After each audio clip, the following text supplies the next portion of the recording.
Mali kɔnɔ Mali kɔ kan Actuel Media filɛbagaw an ka foli b'aw ye kabini aw sigiyɔrɔ la aw bisimila sujet politique kɛnɛ kan hakilina jiginna dɔgɔkun an bɛ ɲɔgɔn sɔrɔ yan ni plateau kelen sanfɛ ani ni bɔlɔlɔ sira kelen fɛ walasa kana kuma aw ye jamana kibaruya dɔw kan bi an kɛmɛ ka wele bila mɔgɔ fila bonyanko ma o mɔgɔ fɔlɔ o ye Cheikh Alpha Yaya Hama ye n'ale ye enseignant ani coach en développement personnel fo ka taa se maa filanan o ye Sidi Kone ale ye présentateur ye Mi TV la monsieur ni ɲankuma Amba Alice mba fo aka invitation na mi Actuel Media mɔgɔ bɛɛ lajɛlen fora mes respect et considération à tout le monde Alice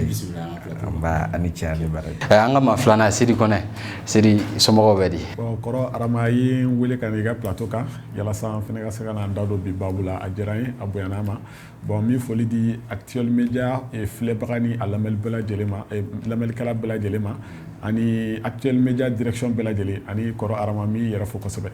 ok an ta kɛ dɔgɔ ye ok i bisimila an ka plateau kan bi an bɛna kuma thème min kan o tɛ dɔwɛrɛ o ye impunité de n'a bɛ fɔ o ma ko ɲangilibaliya anw ka jamana kɔnɔna la i n'a fɔ aw bɛɛ lajɛlen b'a kalama cogo min na bi an ka jamana kow cayalen don an ye wele bila ni maa filaw ma u n'an bɛna jɛ ka baro kɛ u bɛna hakilinata di an ma an ka nin thème in sanfɛ monsieur an b'a daminɛ i la fɔlɔ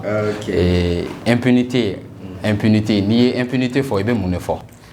ni impunité fɔ i bɛ ɲanginibaliya fɔ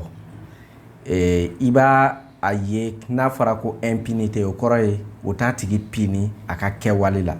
sariya ti sɔn fɛn o fɛn ma n'a tigi y'a kɛ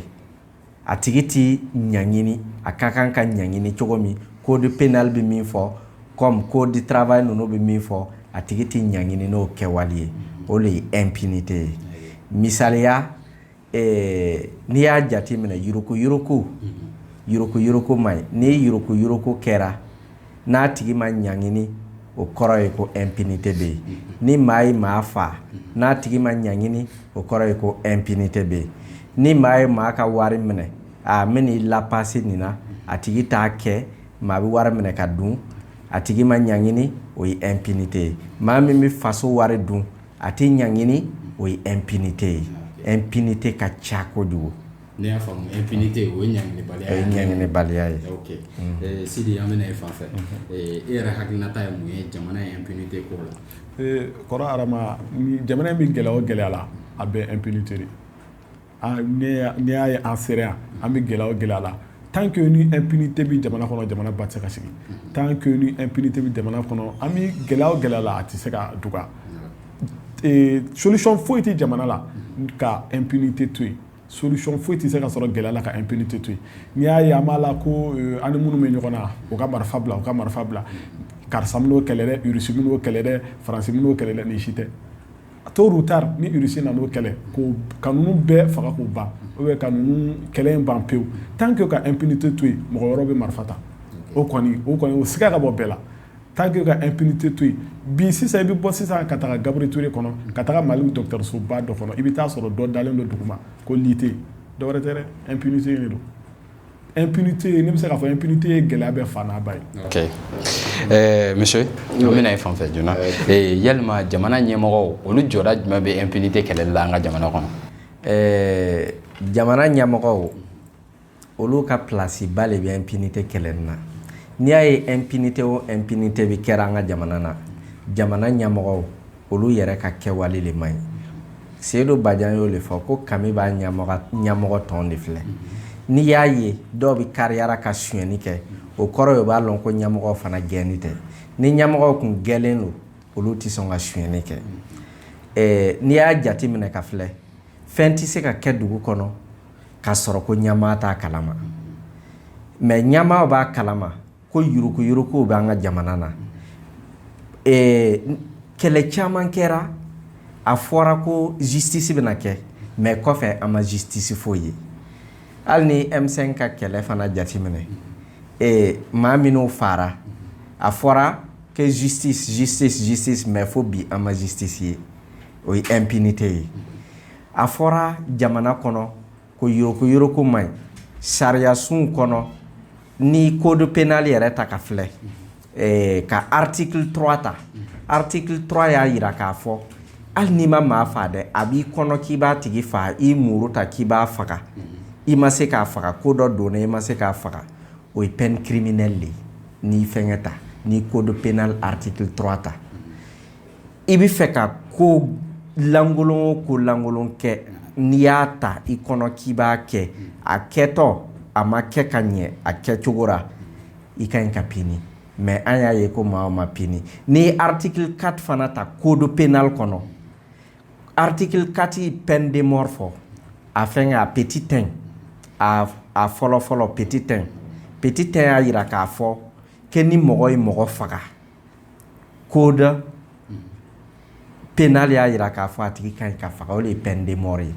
n'i taara o article 11 ta article 11 bɛ sɔrɔ ka na décrit peine de mort kɔrɔ ye jumɛn ye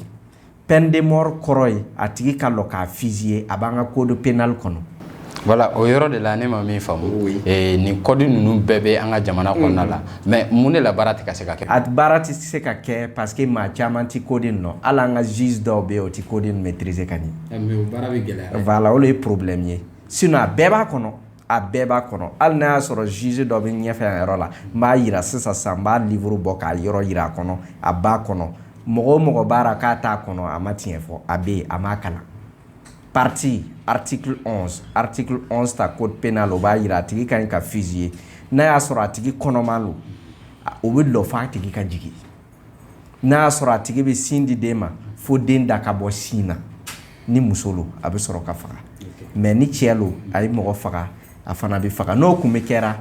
impunité bɛ dabila mɔgɔ caman bɛ maa faga mɔgɔ fagalaw yɛrɛ bɛ n'a fɔ an ɲɛna an b'i faga an bɛ san 1 kɛ dɔrɔn an bɛ san 2 kɛ dɔrɔn an bɛ bɔ bandi caman b'o fɔ an ɲɛna. O gɛlɛya ok Sidi n'i y'a ta k'a lajɛ impunité ko la denmisɛnninw ta fanfɛla y'a la jumɛn ye. Bon denmisɛnninw ta fanfɛla t'a la dɔwɛrɛ baara tɛ yen kalan tɛ yen gɛrɛbuba ni baarabaliya ni fɛngɛ ninnu a bɛɛ impunité de hali sisan denmisɛnninw tɛ ka kalan ka ɲɛ i bɛ taa sɔrɔ 100 personnes 90 personnes o bɛ kilasi kelen kɔnɔ o ye jumɛn ça c'est quoi kalan nasugu jumɛn bɛ se ka k'o la wariw taara min wari minnu dira kabini san tɛmɛnenw na ko k'a don ekɔli ko da fɛ a taara min a wariw bilalen don min a taara min jɔn y'a dun a kɛra cogo di bon il faut que ɲɛ de ka ɲini o la tant que ni karisa b'a mais sisan jɔn de bɛ ɲɛɲini o la bon ɲɛmɔgɔw mais n'o ɲɛmɔgɔ kelenw tɛ ka se ka ni ɲangilibaliya kɛlɛ dun bon o bɛ an bɛ se k'a fɔ ni transition an b'o fɔ k'o waleɲuman dɔ o bɛ dɔ la o bɛ ka dɔ kɛ par rapport à l'impunité o bɛ ka dɔ kɛ sinon n ye ministre de la justice kɔrɔ dɔ ka livre dɔ kalan a ko sɔnni ale ka na ministre de la justice ya la ale nana rapport min sɔrɔ a ka tabali sanfɛ plus de 400 milliards qui étaient volatarisés 400 milliards de kun ɲɛma tourné mais juge sera ka wari min sɔrɔ o 400 milliards la 270 millions dama wa affaire bɛɛ classé la 400 milliards la 270 millions o dɔrɔn de sɔrɔ la bon o kɔni o tɛ wari sɔrɔli mun sɔrɔ la fosi hali wari moitié ma sɔrɔ mais ni transition kelen don ka système kura min ta sisan n'i ye a dun a bɛ minɛ i la hali n'o y'a sɔrɔ bien b'i bolo ni mun bɛ a bɔ a bɛ minɛ i la yalasa ka se ka jamana ka wari segin a ma o système n'a ko n'i y'a ta k'a lajɛ hali o bɛɛ la depuis transition in nana fo bi dɔw fana b'u plaindre k'a fɔ ko u ka kiiriw tɛ ka don a normal la bon o ye jamana kɛcogo ye jamana kɛra cogo o cogo dɔ b'i plaindre yɔrɔ bɛɛ la dɔ b'i plaindre mais impunité ko la jamana sariya ko sira fɛ o man kan tɛ ka kɛ jamana tacogo ye dɛ o ye cɛ mais y'a fɔ cogo min na code jɛlen don nɔgɔ foyi tɛ code la n'i ye code ta peine de la mort bɛ code la mais ne bɛ min nɔfɛ mun de la code tɛ ka se ka bila sen kan code tɛ ka se ka bila sen kan bon an tɛ juriste ye bon par rapport aux matières juridiques an ma ka taa jurisiya sen fɛ fo ka taa se code bilali la sen kan parce que code bilali sen kan o tɛ dépend k'a fɔ k'i ye juriste ye ne kɔni ka ye cogo la mais i b'a sɔrɔ bon peine de la mort kɔni a fɔra cogo min na peine de la mort bɛ yen mais ma deli k'a mɛn Mali kɔnɔ ko mɔgɔ jɔra k'a fusiller ye fɔlɔ kabini n ye n ka recherche bɛɛ la k'a mɛn ko Mali kɔnɔ k'i jɔra ka marifa ci la bon ne kɔni ka recherche kɔnɔ ma a mɛn wa a ma kɛ n tile la fɛnɛ bon n kɔni b'a mɛn k'i condamné la peine de la mort la bon par rapport o yɔrɔ la bon o ɲɛ ma nɔgɔn dɔɔni o ma nɔgɔn dɔɔni sinon a kɔni b'a kɔnɔ a bɛ code kɔnɔ hali escalade ni muru b'i bolo ka don mɔgɔw kan ka vol à main arme ka muru t'i bolo ka maramafɛn t'i bolo o peine de la mort de code pénal kɔnɔ c'est clair et net. ok monsieur an bɛna i fan fɛ an ka denbayaw du kɔnɔna ni fanga ye sariya ka barisa u b'a fɔ ko n'i y'a mɛn ko dugu k'a bɛ daminɛ du kɔnɔna la an ka du kɔnɔnaw dun est-ce que sariyaw labatolen n'u ye wa ou bien a bɛ cogo di hali bon n'an bɛ kuma an ka ɲi ka to k'an kumakanw peser donc n tɛna fɔ ko bɛɛ lajɛlen don mais famille caman bɛ yen du caman bɛ yen bi nin na sariya t'a du kɔnɔ i b'a jate minɛ k'a fɔ ni code de la famille yɛrɛ fana ta k'a lajɛ ni den kɛ den ka kan ni tɔgɔ ye ça c'est obligatoire ka tɔgɔ ni jamu di ne y'a sɔrɔ ele ye fa ye parce que an bɛ patriarcat le la donc fa jamu o bɛ di den ma o ye diyagoya ye o fana tɛmɛnen kɔfɛ i ka kan ka den lamɔ den ka lamɔ o ye wajibi ye i ma parce que e den nin donc e ka ɲi ka den ka éducation assurer diyagoya mais parent caman y'a sen bɔ den ka éducation na parent caman yɛrɛ sen de ye ka den bila ko lankolon kɛra an y'a parent ye an denfa dɔw ye denfa dɔw bɛ yen minnu man ɲi comme denba dɔw bɛ yen minnu man ɲi ni denfa dɔw ta denfa dɔw fana bɛ denw pisaya ni dɔ ye den dɔ bɛ kɛwale lankolon dɔ kɛ o ti baasi ye fa fɛ mais ni den dɔ y'o kɛ o ye kojugu ye a fɛ muso camantigiw kora fana a bɛɛ fana tɛ dɔ fana bɛ muso caman ta o bɛ muso dɔ denw pisaya olu den mana ko lankolon kɛ o ti baasi ye fa fɛ mais dɔni n'o den mana ko kɛ o ye problème ye fa fɛ o yɛrɛ bɛɛ ye injustice ye o yɛrɛ fana ye impunité ye ni den yɛrɛ ye ne bɛ nin kɛ fa ti foyi fɔ alors k'a man ɲi o kɔfɛ den bɛ tila ka taa ko lankolon kɛ kɛnɛma n'i y'a jate minɛ ka filɛ tugun fa caman bɛ yen o faw o t'o ka devoir assurer devoir ti assurer cogoya di den ka école ko o ka sirati den ka école ko ra den ka kalan ko ra o bɛ den dɔ don école la ka ban ka den dɔw don école la o ye ɲɛnawolomani ye alors que ni constitution de la république du Mali ta ka taa a article 18 ra article 18 b'a jira k'a fɔ ko éducation ye diyagoya le éducation ye diyagoya mais ni fa banna ka nin den don ka taa nin den don fa yɛrɛ ma na ni injustice ye donc nin den bɛ ko dɔn ka tɛmɛ nin kan donc o ye fa ka fɛ fa ka kɛwale ye kɛwale min yɛrɛ fana ye injustice ye ka dɔ fisaya ni dɔ ye n'i tilala ka taa o kɔnɔna na fa caman bɛ yen o bɛ sigarɛtiw min denw ɲɛna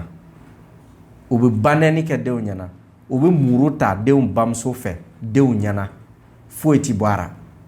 ni den bamuso k'a bɛ kuma an ka farafinna yan bɛɛ b'a lɔ kana foyi fɛn kɛ sinon ye den ti barika ye den ti nin a bɛ se ka kɛ fa dɔw yɛrɛ bɛ bamuso yɛrɛ sɔgɔ ni muru ye ten dɔw blessé ten mais foyi ti bɔ a la ni den y'a ye ne fa ye n ba sɔgɔ ni muru ye a y'a blessé foyi ma bɔ a la ni den bɔyɛra den fana bɛ na sunkuru o sunkuru sɔrɔ den fana b'o sɔgɔ ni muru ye ten a b'a blessé ten parce que a y'a ye fa y'a kɛ foyi ma bɔ a la donc o kɔrɔ ye k'a bɛ daminɛ dɔw bɛ daminɛ so kɛwaleya impunité dɔw bɛ daminɛ so le den fana bɛ taa kɛ kɛnɛma la n'a bɛnna sariyatigi yɛrɛ ma a bɛ sɔrɔ k'a dɔn ko nin kɛwaleya ani fɛn o b'a yira n'a k'a fɔ ko den ye famille image de ye den ye famille image le tel père tel fils tel mère tel fille an bɛna se de i fan fɛ toujours ne ko impunité sisan denmisɛnninw fanfɛla fɛ toujours ka taa se an ka sifinnakaw ma an b'a ye denmisɛnnin dɔw bɛ don dɔrɔgu taw ni ko kuntanw na jamana sigilen don k'o lajɛ fo bi a dun fɔra ko sini ɲɛsigi ye denmisɛnninw de ye yalima o ko o gɛlɛma dɛ bon a fɔra cogo min na ni nali kɛra cogo min na ni tali bɛ kɛ ten mɔgɔkɔrɔba min bɛ taa ka anw de to yan wa anw de ye relais ye jakosa a y'anw ja an kan ka ɲɛ a b'an ja an kan ka ɲɛ parce que jamana ye sini anw de monsieur bɔra ka mun fɔ sisan den image denkɛ kɔni denkɛ b'a togo bɛɛ la denkɛ b'a essayer k'a b'a fa de ladege n'i fa lajɛ ka cigarette min i fana b'i kɛ cigarette minɛ bon la plupart quand même denkɛ kɔni b'a fa imiter wa denmuso b'a ba imiter n'i ma n'i fa ye ko na sugu dɔw la i ko monsieur y'a fɔ cogo min na ko ma b'o la i fana b'o imiter dɛ a dɔw fɛnɛ bi ten bon dɔw fɛnɛ b'a sɔrɔ lieu de fréquentation fɛ juin mini dɔrɔku ta ninnu lieu de fréquentation dɔw b'a sɔrɔ o fɛ bon mɔgɔ jɛɲɔgɔn ko fɛnɛ b'a la jɛɲɔgɔn ko b'a la dɛ an ka tiɲɛ fɔ sisan mɔgɔ min bɛ ɲɛ jeune i bɛ jeune min sɔrɔ a tɛ cigarette min a tɛ thé min a tɛ fɛn lankolon ninnu kɛ bon a man ca dɛ mais n y'a fɔ cogo min na toujours ko bɛɛ bɛ daminɛ famille de la famille kɔni l'ossature de l'éducation ko bɛɛ bɛ daminɛ an bɛ sɔrɔ ka taa kɛnɛma mais n b'a fɔ cogo min na bɛɛ fɛnɛ tɛ sɔrɔ famille na dɔw fɛnɛ ye jɔɲɔgɔn ko ye bon dɔw fɛnɛ image fila de bɛ adamaden dɔw la o bɛ so cogo min na a n'o bɛ bɔlɔn kɔnɔ cogo min na kelen tɛ dɛ dɔw bɛ ko dɔw kɛ an ka tiɲɛ fɔ somɔgɔw fɛnɛ t'o kalama non somɔgɔw t'o kalama image fila de bɛ san anw denmisɛnninw na kosɛbɛ bon ne kɔni bɛ se ka conseil di denmisɛnninw ma o yɔrɔ la n b'a fɔ jeune bɛɛ ye ka jeune bɛɛ wele siniɲɛsigi ye anw de wa a y'an ja an ka ɲɛ a m'an ja an ka ɲɛ ɲɛli kɔni o ye wajibi de an ma. Ok monsieur an ka jamana diinɛw ka ca diinɛw ka yeta o bɛ se ka kɛ mun ye jamana kɔnɔna la parce que n'i y'a mɛn ko jamana kɔnɔdenw bɛɛ bɛ diinɛ dɔ de kɔfɛ wa i bɛ ko kɛ k'a dɔn k'a fɔ ko i ka diinɛ bɛ nin kɔn mɛ o bɛɛ lajɛlen na i b'a kɛ yalima est-ce que diinɛw kɛn bɛ k'u jɔ u jɔyɔrɔ la ou bien a bɛ cogo di. An ka diinɛ ɲɛmɔgɔ bɛɛ tɛ k'o jɔ o jɔyɔrɔ la o de ye problème ye mais min Mali problème ye bi bi in na ni diinɛ ɲɛmɔgɔ y'a kɛ n'a ma ɲɛ n'i k'i b'a fɔ o b'i nɛni n'o m'a fɔ ko i mɔgɔ lankolon ye o b'a fɔ k'i ma mara tiɲɛ tɛ se ka fɔ ou bien ko mɔgɔba lo mɔgɔba man kan ka dɔgɔya o de ye Mali problème ba yɛrɛ ye sinon ni diinɛ ɲɛmɔgɔw fana kun b'u lɔra o jɔyɔrɔ la ko dɔw fana bɛ yen olu fana bɛ se ka dabila ni dulɔmi ni juin ni fɛn ninnu yɛrɛ jati minɛ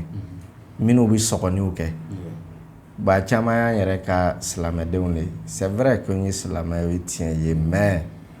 a caman y'an yɛrɛ fana ka fɛngɛ le an yɛrɛ ka frère silamɛ caman de fana bɛ yen minnu bɛ taa nin fura kuntanw fɛngɛ ka mɔgɔw sɔgɔ et puis kuma tɛ bɔ a la n'o m'a fɔ ala k'an ka yafa le mɔgɔ ɲinana min kɔ chaque fois a bɛ se ka kɛ cogo di maa bɛ taa i maa ɲɔgɔn faga au lieu que justice ka kɛ an bɛ lɔ ala k'an ka yafa ala k'an ka yafa o ɲinana fɛn min kɔ o ala kelen de y'a fɔ fana kɛ n'i mɔgɔ faga n'i maa faga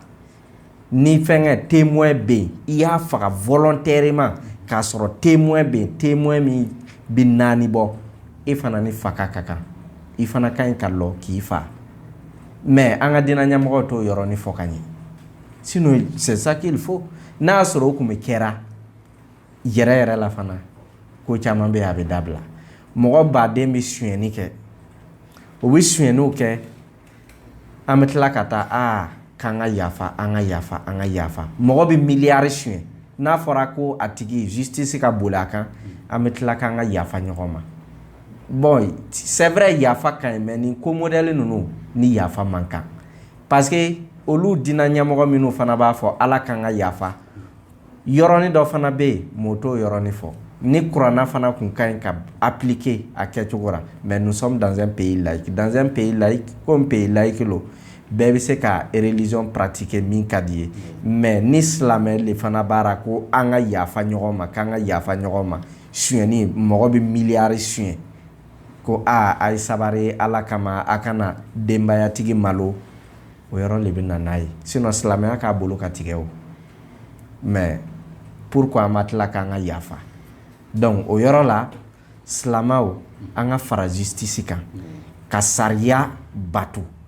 comme pays laïque lo kuranna ta tɛ se ka bato ni kuranna ta dɔrɔn bɛ bato o ye pays kɛni ye pays islamique ye mais ni y'an ka article 25 ta constitution de la république du Mali la le Mali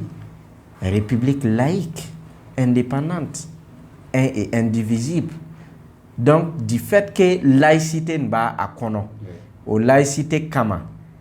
n tɛna fɔ n k'an ka kuranna baara ta n b'a fɔ n k'an ka justice ta n'an ye justice ta a ɲama maa min ko kɛ gafe justice gafe ko min ka kɛ a code pénal ninnu ko min ka kɛ n'an y'o boli o boli cogo la wallahi Mali bɛ kɛ champion ye Mali bɛ kɛ premier ye mɔgɔ si tɛ sonyɛni kɛ tugun mɔgɔ si tɛ a tɔɲɔgɔn faga tugun mɔgɔ si tɛ ko lankolon kɛ procureur Touré bi ko dɔ kɛra m'a fɔ ka waleɲuman plateau kan yan depuis ka kɔrɔ mɔgɔ caman bɛ banɛni ni fɛnw kɛ foyi ti baara u bɛ banɛni kɛ u bɛ ko lankolon sugu bɛɛ kɛ foyi ti baara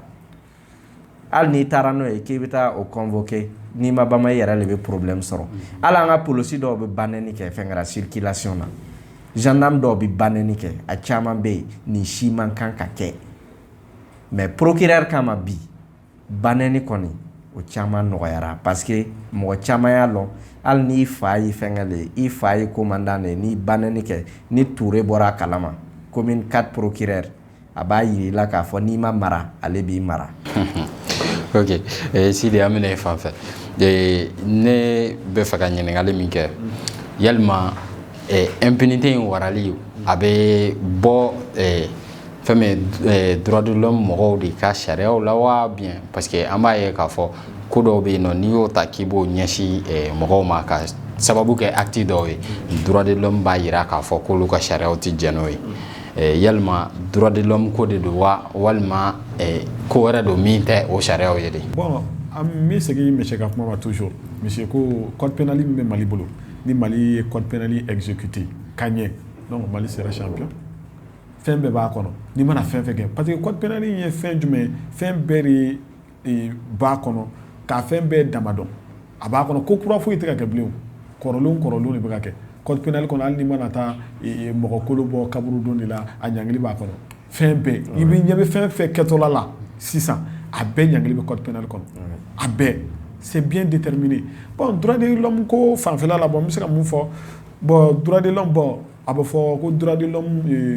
ni peine de la mort ni droit de l'homme tɛ sɔn mais peine de la mort hali ni droit de l'homme tɛ sɔn an ka kɛ droit de l'homme tɛ sɔn o kɔrɔ a fɛnɛ ma se k'a tigi bila kɔni a tigi fɛnɛ ka yala an dala bilen i bɛ se k'a kɔni bila bɛrɛ la k'a to kaso kɔnɔna mais a kɔni ma se ka bila bilen n'i ye mɔgɔ condamné peine de la mort la bon ne yɛrɛ k'a mɛn ko mɔgɔ condamné la peine de la mort la bon a man ca bon n ma deli ka n y'a fɔ cogo min na n ma deli ka mɔgɔ ye k'o ye mɔgɔ jɔ ka marifa t'i la i ko k'a bɛ code kɔnɔ cogo min na n kɔni bɛ mun fɔ code in kɔni ni code appliquera ka ɲɛ code de la peine min bɛ Mali bolo n'a appliquera ka ɲɛ n b'a fɔ ko suɲɛni tɛ kɛ dɛ parce que ko kɛra cogo cogo n'i y'a kɛ cogo cogo gasi bɛ bɔ dɔ fan fɛ dɔ bɛ suɲɛni kɛ hali ni mana jahanama de jɔ diɲɛ kɔnɔ yan ko n'i mana suɲɛni kɛ ko n'i ta k'i bila dɔrɔn k'i bila jahanama kɔnɔ dɔ b'a kɛ mais belebele de bɛ bɔ a la an bɛ situation min na an bɛ situation grave min na a kɔni m'a dɔn a kun tɛ se nin ma ni ɲɛmɔgɔw tun ye code appliqué ka code appliqué parce que n y'a fɔ cogo min na injustice corruption fɛn bɛɛ ju yɛrɛ ye impunité ye tant que ni impunité bɛ jamana tɛ se ka lafiya bon il faut que an ka solution ɲini a la solution bɛ se ka sɔrɔ a la togo o togo la ni code de bɛ appliqué ka appliqué ka ɲɛ yalasa a ka se ka dabila an ka code appliqué code yɔrɔ dɔw bɛ olu bɛ appliqué mais peine de la mort ko ninnu kɔni bon o fana ye kuma wɛrɛ. Monsieur an bɛ thème min kan bi ni a faamuna n'a sera ka bila sira kan fɛn min an ka jamana an bɛ lafiya an bɛ bɔ dingɛ kɔnɔna la k'a daminɛ sanfɛ fo duguma mais n'i y'a ta k'a lajɛ toujours ko kelen de bɛ sen na sanfɛ fo duguma fɛnɛ an ka jamana insécurité ko ani impunité yalima u bɛ se ka don ɲɔgɔn na wa. An ka jamana insécurité ni impunité bɛ don ɲɔgɔn na. A jati minɛ mɔgɔ k'e fa faga k'i ba faga e k'o ye an ka jamana marabagaw k'o tigi dɔn m'o tigi ɲagari o ma justice boli o tigi kan au contraire o ka tila k'o tigi favoriser ko ka yafa o ma ele n'e nana opportunité sɔrɔ opportunité min b'a kɛ e b'i ta juru sara i b'a kɛ wa i t'a kɛ i b'i ta juru sara n'i Mali jate minɛ mɔgɔ caman kɛra bandi ye impunité y'o sababu ye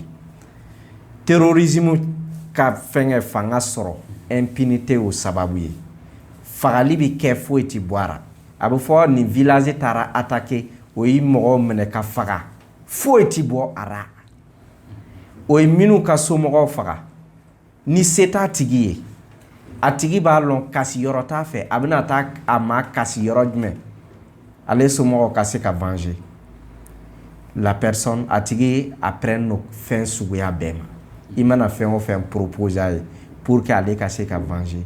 a b'o kɛ ni bɛɛ fana k'a bɛ venger o jamana bɛn tɛ sɔrɔ o jamana kɔnɔ fiyewu ka impunité to yen problème tɛ se ka ban. ne ma fɛn dɔ de faamu wagati laban in na kuma bɛɛ i b'a ye commissariat dɔ bɛ bɔ an ka chaîne nationale la k'a fɔ k'u ye tɛgɛ da banbagaci tigilamɔgɔ dɔw kan n'olu ye vagabond ye fo ka taa se bandiw ma mais o bɛɛ n'a ta anw yɛrɛ ka faaba kɔnɔna la yan nɔ fɛn min an ja sigilen tɛ ka se ka tagama o jumɛn dɔ ye. Senu semaine tɛmɛni denmisɛnninw ye muru bɔ ɲɔgɔn kama ka ɲɔgɔn sɔgɔ ni muru ye ka ɲɔgɔn mandimi o taara n'a ye gendarmerie mais ils sont en liberté. Senu gendarmerie. Senu a bɛ mɔgɔ ninnu bɛ liberté ra n'i y'a jate minɛ AEM u bɛ ɲɔgɔn affronter ka ɲɔgɔn sɔgɔ ni muru ye mun bɛ bɔ a la kɔfɛ foyi tɛ bɔ a la sauf n'i ka mɔgɔ tɛ sanfɛ n'i ka mɔgɔ bɛ sanfɛ i bɛ minɛ i dan ye semaine kelen i bɛ bila docteur Blema Eli Diko a bɛ se k'o témoigner k'ale to fɛnkɛra chef de département na dɔw y'i bese kɛ ka ɲɔgɔn mandimi Brema yi a filmer k'a kɛ cogo bɛɛ polisiw tigɛ ka la ni muru kɛ ka cɛ tigɛ mandimi mais a ma tɛmɛ semaine kɔ o y'a libéré o kɛra Mali kɔnɔ yan k'o to yen olu b'a dabila cogo di o t'a dabila o bɛna sɔgɔni de kɛ bandi caman bɛ yen a délinquant caman bɛ yen n'i ko n'an ma fara an bɛ taa dénoncer o b'a fɔ t'an dénoncer an bɛ bɔ an b'i faga an dan ye san 1 kalo damani ye f'u ye le de ta parce que o b'a lɔn sariya tɛ boli a kɛcogo la a délinquant caman bɛ yen e ka gɛrɛ o la dɔrɔn caman bɛ joint ni fɛnw min bɛɛ b'o kalama i ka gɛrɛ n'a m'a dabila ne bɛ taa ko fɔ o b'a f'i ɲɛna n'i ma bama o b'i sɔgɔ ni muru ye o b'i sɔgɔ ni muru ye foyi tɛ bɔ a la o bɛ minɛ dɔɔni o bɛ bila donc moi je dirais là-bas an ka faamaw yɛrɛ to ka rôle jouer olu ye problème ye et même ils sont complices olu ye complice ye impunité ka ko ra n'a y'a sɔrɔ olu kun b'a kɛra a kɛwaleya yɛrɛ la mɔgɔ caman tɛ sɔn ka nin kɛ donc ne ye nin bɛɛ faamu impunité ko ra avec ça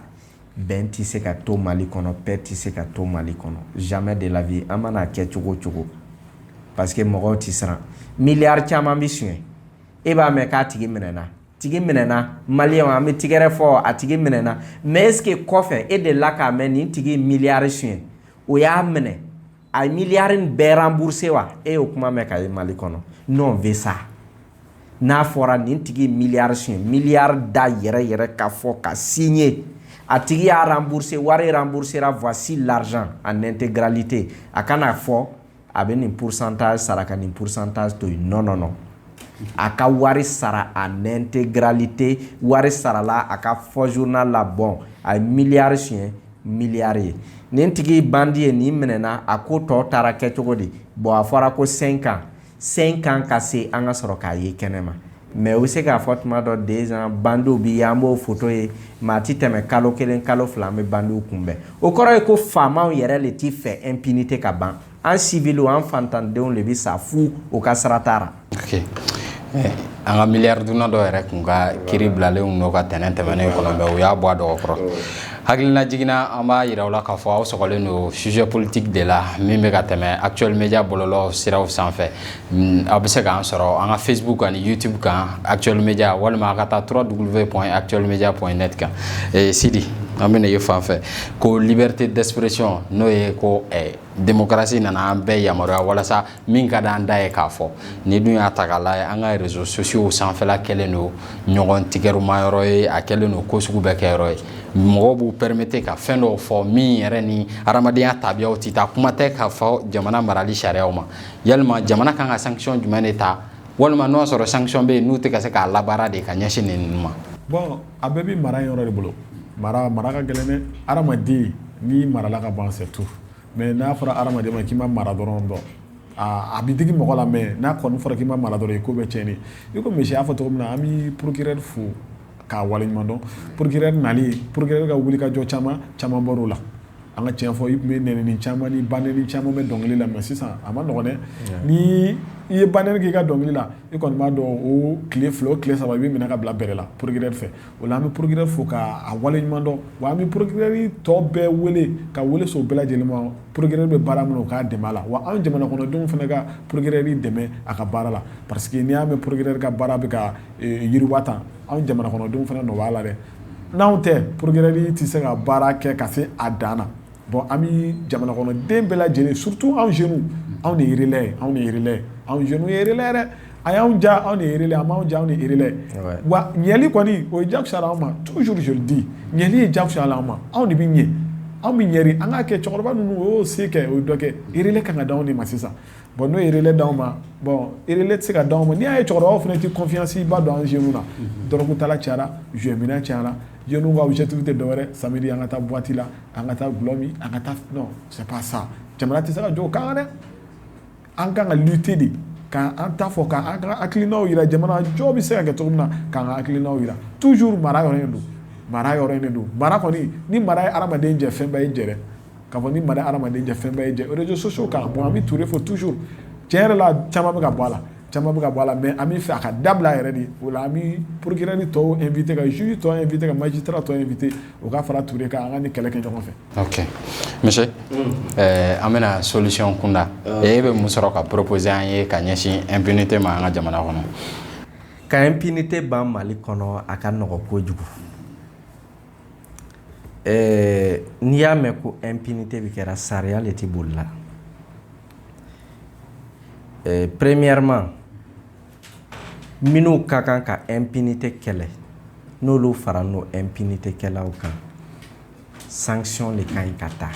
ka numéro vert yɛrɛ bila o ye numéro vert min bila numéro vert ti yɛrɛ ne y'a wele plusieurs fois lon kelen ye mɔgɔ sɔrɔ o y'a ta n ko n b'a ɲɛfɔ n ye ɲɛfɔli kɛ mais foyi ma bɔ a la foyi jumɛn ko la tan fɛnkɛ carte d'identité ko ra hali sini ta gendarmerie ni policiso ra k'i b'i ka carte d'identité kɛ o t'a respectera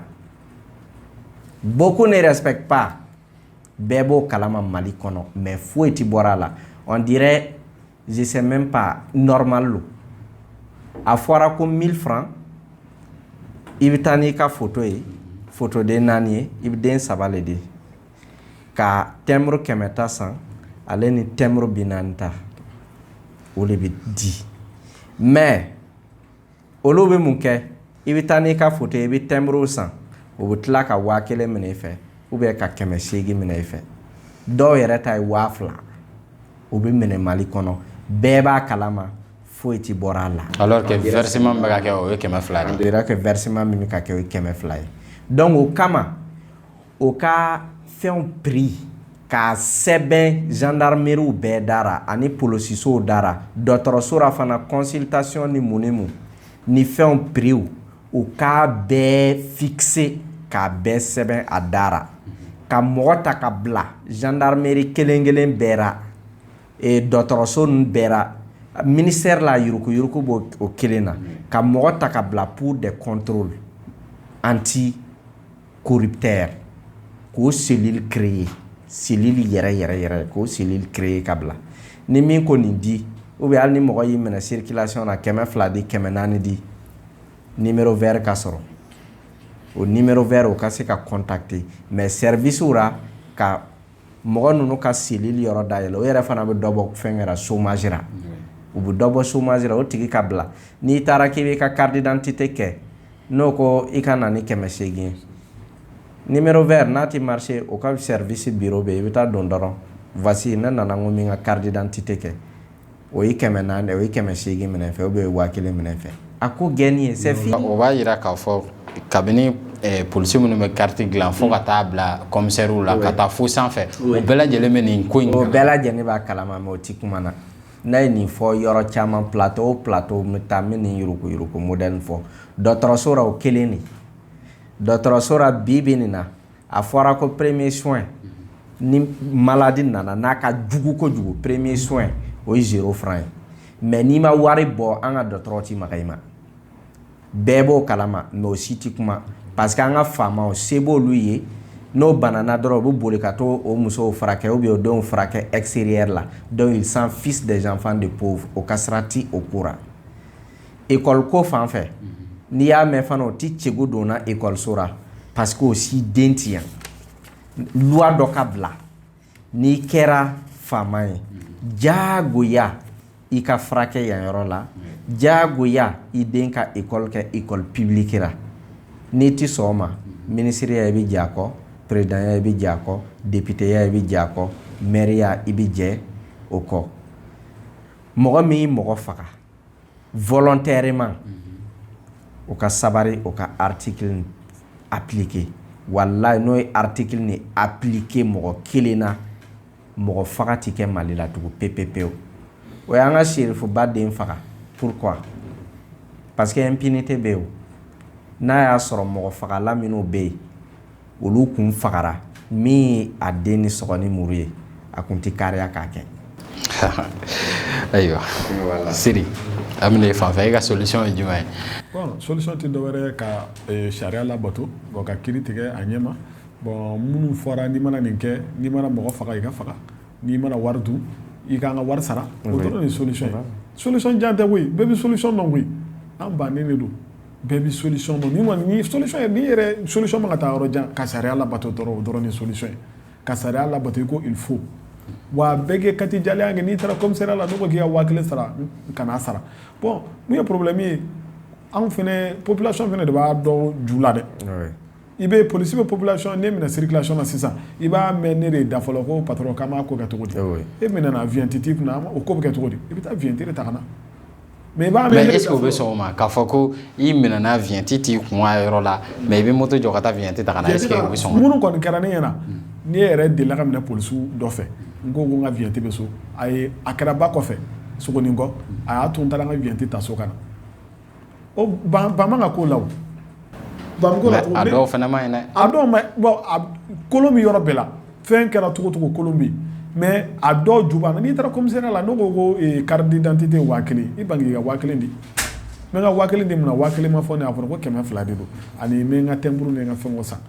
mais est-ce que ne y'a kɛ i bɛ carte sɔrɔ bon ni i bɛ carte sɔrɔ i bɛ monsieur y'a fɔ cogo min na il faut que état fɛnɛ de ka disposition ta i bɛ se k'i plaindre yɔrɔ min na parce que numéro vert a fɔ cogo min na numéro vert in tɛ sɔn i bɛ se k'i plaindre yɔrɔ min na ka cellule dɔ créer n'a kɛra i la i bɛ se ka t'i plaindre yalasa mun y'a kɛlɛ olu ka se ka ɲangi bon tant que ni ɲangalibaliya bɛ jamana kɔnɔ jamana in kɔni a lafiya man di n y'o de fɔ kuma daminɛ la tant que impunité bɛ tant que corruption bɛ kɛlɛ nin bɛ ban ninnu bɛ marifa bila mɔgɔ wɛrɛ bɛ marifa ta a tɛ se ka nɔgɔya o ko bɛɛ fana ba ye impunité ɲini tant que ni impunité bɛ don o don maliyɛn den dɔ bɛ taa sa kɔgɔji la tant que ni impunité bɛ don o don dɔ bɛ sa premier soin ko kunkɔrɔ k'a sɔrɔ wari t'i kun. monsieur nin b'a yira n na k'a fɔ kɛlɛ fɛn fɛn bɛ jamana kɔnɔ wulikajɔ fɛn fɛn bɛ faransi ka taa nin ka kɛ o b'a yira k'a fɔ kɛlɛ min yɛrɛ kan ka kɛ fɔlɔ an ka jamana kɔnɔ o kɛlen tɛ n'o ye ka ɲangilibaliya in kɛlɛ ye comme an bɛ transition fanga de la nin waati in na wulikan jumɛn b'e bolo ka ɲɛsin transition ɲɛmaaw ma kɛrɛnkɛrɛnnenya la sanfɛmɔgɔ n'a dugumamɔgɔ ne bi transition maa bɛɛ lajɛlen deli o ka ina Mali population na o kana kɛ kuma ye ka ko fɔ ka sɔrɔ ko min sigini tɛ sen kan jamana tɛ se ka lɔ ni nkalon ye jamana bɛ lɔ ni tiɲɛ le ye hali ni tiɲɛ min bɛ ɲɛ bilen jamana bɛ lɔ n'o le Wagner ko kɛra mais a kɔfɛ an taara bɔ a kalama yɛrɛ tiɲɛ kun taara o yɛrɛ bɛɛ bɛ mɔgɔ décourager donc o ka sabari o ko hakili to Mali la première des choses ka Mali bila mɔgɔ o mɔgɔ bɛ gouvernement na k'a ta Assimi Goïta ma cɛ o cɛ b'a ka gouvernement na maliyɛn den bɛɛ ka Mali bila au dessus ni bɛɛ ye Mali bila au dessus ka baara kɛ tiɲɛ kan bɛɛ lajɛlen ka baara kɛ tiɲɛ kan problème foyi tɛ to Mali la Mali problème ye min ye tiɲɛ baara tɛ kɛra tiɲɛ kan maa min bɛ baara kɛ tiɲɛ kan fana o kana bila o contrôle la ko b'o tigi faga ou bien ka o tigi menacer k'o tigi non bɛɛ ka jɛ ka fara o kan Mali magistrat Mali juge bɛɛ ka fara Touré kan ka Touré dɛmɛ an ka nin kɛ maliyɛn denmisɛnninw fana bɛɛ ka fara ɲɔgɔn kan ni maliyɛn den kelen problème sɔrɔ a ka kɛ ko maliyɛn bɛɛ le problème sɔrɔ ni maa ye ko kɛ min fɔra code pénal la o ka sabari o k'a dabila k'a fɔ an yɛrɛ den no an yɛrɛ ten min fɔra code pénal la ko a ka kɛ kɛwaleya min na o ka a kɛ o kɛwaleya ra o kana politiki ta ka don a ra o kana dɔnbagaya ko ta ka don a ra o kana wari ko ta ka don a ra wari man kan ka kɛ jamana sariya sanfɛ a ko mana gɛlɛya cogo cogo sariya le kan ka to fɛn bɛɛ lajɛlen sanfɛ i kɛra maa sugu o sugu ye ni loi violé loi ko min ka kɛ sariya ko min ka kɛ o ka sariya boli i kan n'o kɛra Mali problème o y'o banni donc malien bɛɛ ka fara ɲɔgɔn kan an kana taa bila mɔgɔ si contrôle la yanni an k'an ka vie bɛɛ kɛ ka kuma faransi an k'an ka vie bɛɛ kɛ ka kuma wali vie ra parce que o le caya n'o bibi nin na nin tigi ye nin furu nin tigi ye muso filanan furu nin an ka nin bɛɛ bila k'an ɲɛsin Mali ma n'i sonyɛni kɛ bɛɛ b'a la i sonyɛni kɛ a dénoncer i taara nin yɔrɔ la nin dɔgɔtɔrɔso la nin dɔgɔtɔrɔ y'i ka fura sonyɛ nin dɔgɔtɔrɔ ye nin kɛ a dénoncer yɔrɔ ka sɔrɔ cellule ka créer yɔrɔ min an bɛ se ka taa a dénoncer o ka cellule créer commune bɛɛ ra commune 6 cellule o k'o bila commune 5 commune 4 commune 3 commune 2 ale ni commune fɔlɔ o ka cellule créer nin bɛɛ ra ale ni Mali région tɔ bɛɛ lajɛlen an ka fangatigiw an ka jamanatigiw fana k'a dɔn k'a fɔ ko Mali ti Bamakɔ dɔrɔn ye o ko hakili to an ka minnu malien den minnu ti Bamakɔ yan minnu bɛ dɔgɔnɔduguw ra n'o ti se ka labi tranquillement insécurité kama minnu bɛ nord kɔnɔ Kidal Meneka ninnu o ko hakili to olu la o ka n'o bɛna recrutement fana kɛ o ka sabari recrutement ni o ka wari sara dabila mɔgɔ caman ye wari sara ka kɛ polisi ye mɔgɔ caman ye wari sara ka kɛ gendarme ye mɔgɔ caman ye wari sara ka kɛ militaire ye o bɛ jamana o jamana na impunité tɛ se ka ban ale ye sonyɛni de kɛ ka don cogo bɛɛ ra a bɛna sogo fana dɛmɛ donc o ka nin dabila ni nin dabila la a fɛngɛ tenni ka di min ye o k'o tigiw ta ka sariya boli a kɛwaleya ra Mali bɛ hɛrɛ sɔrɔ kalanko o kana ɲina kalanko ra o ko hakili to fantandenw fana kɔ o ko hakili to an ka surasi minnu bɛ front na o bɛ sɛgɛn na minnu bɛ Bamakɔ yan yɔrɔ la bureau kɔnɔ o ka sabari o ka bureau kɔnɔ ko nɔgɔya k'o hakili to an dɔgɔ minnu bɛ front na minnu bɛ an ka honneur défendra minnu bɛ sara an kama o ka sabari o ko hakili to an ka cɛdenw na parce que cɛ yɛrɛ yɛrɛ wolo Malien bɛɛ ka bonya bɛ o kan. Ok, merci monsieur. Sidi, welekan jumɛn b'i bolo ka ɲɛsin an ka jamana faamaw ma nin waati in na ɲangilibaliya kun kan? Bon, Adama, ce que n bɛ se ka mun f'i ye, Irisi yo, Wetner yo, Faransi yo, mɔgɔ si tɛna n'an ka kɛlɛ k'a nɔ la, anw de b'an ka kɛlɛ kɛ. Anw jeunes autorité bɛ teri ni aranjasi san ka d'anw ma ka marifa de san ka d'anw ma, anw de bɛ taa an ka kɛlɛ kɛ. Mɔgɔ si tɛna na san nɔ la manamana ko la dɛ, fu dɛ. Anw de bɛ an ka kɛlɛ kɛ dɛ, n'a y'an ja an k'an ka kɛlɛ kɛ, n'a m'an ja an k'an ka kɛlɛ kɛ. C'est sûr et certain. E bɛ fɛ k'a fɔ ko ka tenni ni aranjasi di bɛɛ ma? Tenni ni aranjasi a man di mun ye a tɛ se ka d'olu ma mais minnu jigi dalen kuma bɛ mun kan sa kuma bɛ mun kan minnu jigi dalen bɛ ko Russie bɛna se ka na an ka kɛlɛ k'a nɔ la ko an ka kɛlɛ b'a nɔ la ça c'est zéro o tɛ kuma ye minnu jigi dalen bɛ Faransi kan ko Faransi bɛna na an ka kɛlɛ k'a nɔ la non même pas anw malidenw de b'an ka kɛlɛ k'a nɔ la mɔgɔ si tɛna na sa an nɔ la an de b'an ka kɛlɛ k'a nɔ la il faut que anw de k'an assumer k'an ka kɛlɛ k'a nɔ la wa kɛlɛ in anw de bɛ bila kɛlɛ in ɲɛfɛ wa kɛlɛ mɔgɔ si tɛ se ka kɛlɛ in ban n'anw yɛrɛ tɛ a y'an ja kɛlɛ in kɔni an bɛ kɛlɛ in kɛ de a m'an ja an bɛ kɛlɛ in kɛ mɔgɔ si tɛna na sa an nɔ la o la mi n to nin hukumu kelen kɔnɔna na mi foli di sɔrɔsiw bɛɛ lajɛlen ma sɔrɔsi minnu bɛ front na vraiment an ka foli b'o ye n'i y'a ye anw sigilen bɛ bi studio in kɔnɔ ka débat kɛ ka kuma ala grâce à eux tiɲɛ yɛrɛ o bɛ baara la o bɛ baara la wa mi kuma autorité bɛ ka fɛɛrɛ caman sigi sen kan yalasa u ka se ka lafiya wa an b'a fɔ autorité tugun u ka fɛɛrɛ belebele sigi sen kan halisa yalasa sɔrɔsiw ka lafiya chaque mi bɛ se lancer jeunesse ma toujours les jeunes nous les jeunes il faut que an ka responsabilité ta an ka responsabilité ta an ka manamana ko ninnu dabila manamana ko nin sera ban ye dɛ Mali bi gɛlɛya min kɔnɔ sisan a ma nɔgɔn bɛɛ jɔyɔrɔ bɛ Mali jɔ la sisan ni mun se duwawu ye o ka duwawu kɛ Mali ye ni mun se dɔrɔmɛ kelen o ka dɔrɔmɛ kelen di Mali ko kun kɔrɔ ni mun se de bɛ se ka sarakati bɔ i k'i ka sarakati bɔ sinon jamana in ko kɛra togo togo hali ni an mana bɔ ni jamana in kɔnɔ ka taga Faransi ka taga Burkina ka taga Amérique don dɔ la an bɛ wele de ko étranger ni jamana in ni ne b'an bolo wa an ka janto jamana in na. Siga foyi t'o la an bɛ ka se an ka jɛmukan kuncɛyɔrɔ ma nka an tɛ bɔ fiyewu n'an ma kumakan laban di an ka mɔgɔ welelenw ma aw b'an ka jɛmukan ninnu sɔrɔ an ka page Facebook ani an ka page YouTube kan n'o ye Actuel Media ye walima ka taa www.actuelmedia.net kan nka an bɛ fɛn kelen de ɲini aw fɛ n'o ye video in partageli o de b'a to anw ka visibilité o bɛ bonya monsieur kumakan laban na e bɛ mun sɔrɔ ka ɲɛsin an ka bi thème ma. Kumakan laban na bɛ Actuel Media fo ka waleɲuman dɔn. Actuel Media o b'o seko kɛra. Actuel Media kun ka kan ka décorer parce que ko caman bɛ yen télé caman bɛ yen maa min bɛ miiri Mali ka bɔ nɔgɔra maa min bɛ Mali degu kuma kɛ sans problème sans tabou o ye Actuel Media ye. C'est pour cela on dit qu'une bouche sale ne peut pas dire la vérité. Au kɔrɔ ko Actuel Media o gɛlɛn don o ti nɔgɔ kora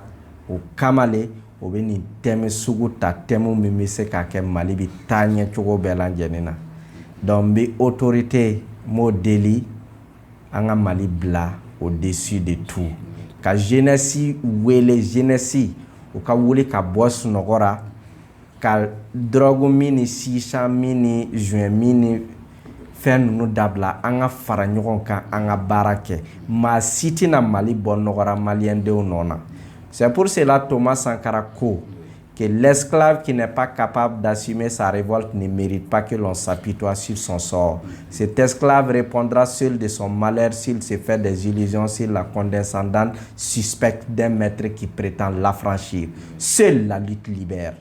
Au kɔrɔ e ɲa bi Mali la Mali bi esclavage de la parce que an tɛ se ka décision kun ta fɔlɔ fɔlɔ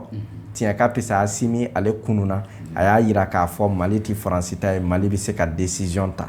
mais an ka kan k'o kɛlɛ kɛ fɛn min bɛ na ni changement ye o de ye kɛwale ye kuma muguba tɛ mangorosun gɛrɛfɛ te dagaw kunna mais baara an ka baara kɛ n'i y'a ye Rwanda bi ɲɛfɛ bi